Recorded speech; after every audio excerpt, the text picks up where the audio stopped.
मैं वीना शर्मा अपनी कहानी प्रस्तुत कर रही हूँ। कहानी का शीर्षक है महत्वाकांक्षा। बम्बई का षणमुखानंद हॉल सम्मानित अतिथियों से भरा हुआ था। महिलाओं के प्रमुख संगठन ने एक अनोखी परिचर्चा का आयोजन किया था। मैं क्या बनना चाहती थी।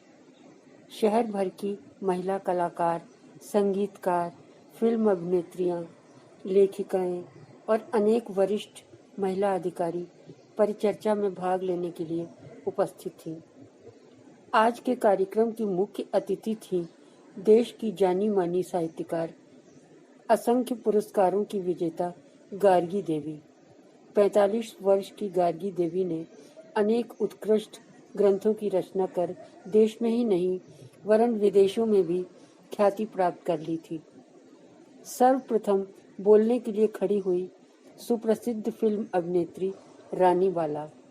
वो डॉक्टर बनना चाहती थी, लेकिन मेडिकल कॉलेज के एक नाटक में उसकी ऊपर एक फिल्म निर्देशक की नज़र पड़ गई और उसे फिल्म मिल गई और फिर वो फिल्म जगत की ऊंचाइयों पर पहुंच गई। फिर बारी आई सुप्रसिद्ध गायिका कंचन की, जो पुलिस अधिकारी बनने का सपना सजोए हुए थी और बन गई शास्त्रीय संगीत की पारंगत। माँ के कहने पर जबरन गुरुजी से संगीत सीखना पड़ता और जब पहला कार्यक्रम हुआ तो कुल 15 साल की थी मैं। कंचन की आवाज़ हॉल में गूंज रही थी और गार्गी देवी 30 वर्ष पीछे की समय में लौट गई थी। वह भी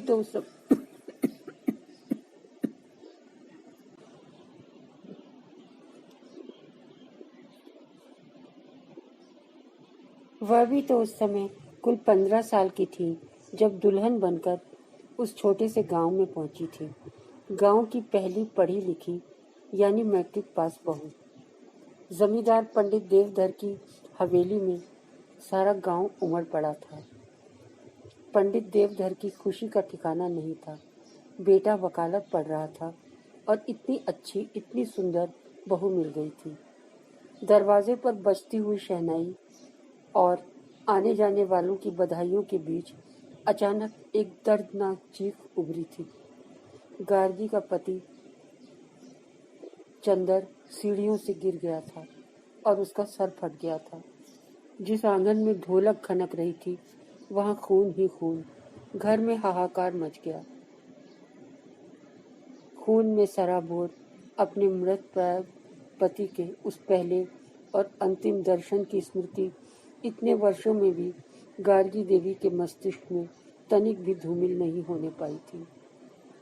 नाती रिश्ते की कुछ स्त्रियों ने दबे स्वर में बहू को मनहूस साबित करने की कोशिश की थी, पर तेजस्वी सास वेदवती की एक ही डांट में सब कमरों में दुबक कर अपना सामान सहेजने लगी थी। सास ससुर की स्नेहिल छाया, घर का कामकाज, पूजा पाठ और मायके ससुराल के आवागमन के बीच उन्होंने अपनी पढ़ाई भी जारी रखी।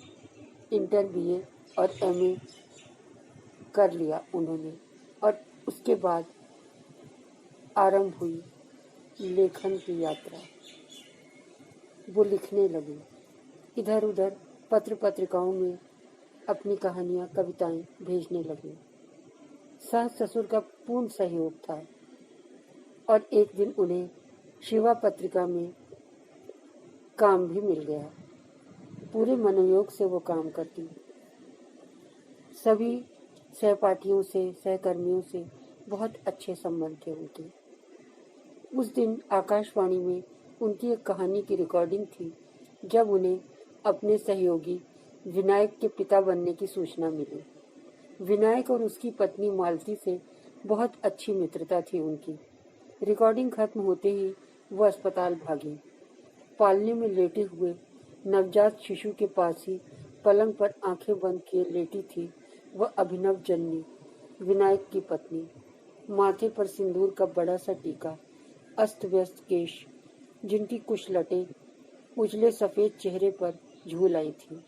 पीड़ा को झेलने की थकान चेहरे पर उभर कर उसे एक ऐसा अलौकिक आकर्षण प्रदान कर रही थी कि क्षण भर को गार्गी देवी देखती ही रह गई। इतनी सुंदर तो ये दुल्हन बनकर भी नहीं लगी थी। सम्मोहन किसी दशा में खड़ी हुई गार्गी देवी सोच रही थी। ताड़ियों की गड़गड़ाहट से हॉल गूंज रहा था। अचानक अपना नाम उनके कानों में पड़ा। गार्गी देवी को पुकारा जा रहा था। फिर तालियों की गड़गड़ाहट के बीच वो मंच पर पहुंची। संचालिका ने मधुर स्वर में उनका स्वागत किया। अचानक गार्गी देवी के मस्तिष्क में 18 वर्ष पहले अस्पताल के कमरे में आंखें मूंद कर लेटी विनायक की पत्नी मालती की तस्वीर घूम गई। पालने में लेटा नवजात सुंदर शिशु देवी प्रतिमा सी जननी मालती। संचालिका ने पूछा, हाँ बताइए ना, आप क्या बनना चाहती थी और लेखिका बन गई? क्या आप लेखिका ही बनना चाहती थी?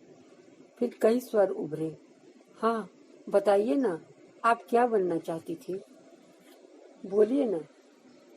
माइक के सम्मुख विचारों में डूबी हुई खड़ी गार्गी देवी ने धीरे से कहा, मैं माँ बनना चाहती थी। लड़खड़ाते स्वर में अनायास ही गार्गी देवी के मुंह से निकल गया। सारा हॉल स्तब्ध रह गया और गार्गी देवी की सिसकियां हॉल में उभरने लगी।